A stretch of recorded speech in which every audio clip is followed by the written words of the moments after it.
جو شخص مغرب اور فجر کی نماز کے بعد رخ پھیرنے اور پاؤں موڑنے سے پہلے 10 مرتبہ یہ کلمات پڑھ لے، اس کے لیے ہر کلمہ کے بدلہ میں 10 نیکیاں لکھی جاتی ہیں، 10 گناہ مٹا دیے جاتے ہیں اور 10 درجے بلند کیے جاتے ہیں، اور یہ کلمات اس کے لیے ہر ناپسندیدہ چیز اور شیطان مردود سے بچاؤ کا ذریعہ بن جاتے ہیں، اور شرک کے علاوہ کسی گناہ کی مجال نہیں ہوتی کہ اس کو ہلاک کر ڈالے۔ اور وہ کلمات پڑھنے والا لوگوں میں عمل کے اعتبار سے سب سے افضل ہوتا ہے، سوائے اس شخص کے جو اس سے آگے بڑھ جائے، یعنی اس سے زیادہ یہ کلمات کہے۔ خلاصہ یہ ہے کہ اس کلمے کو 10 مرتبہ پڑھنے سے 7 عظیم فضیلتیں حاصل ہوتی ہیں، 100 نیکیاں،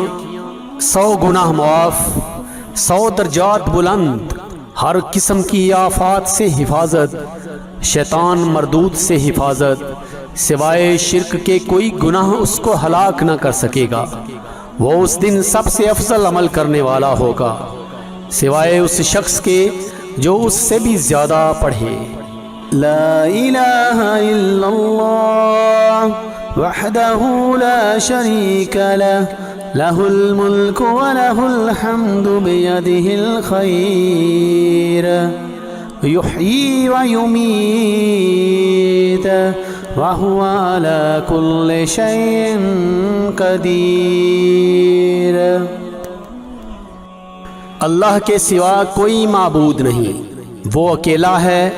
اس کا کوئی شریک نہیں، اسی کے لیے بادشاہت ہے اور اسی کے لیے تعریف ہے،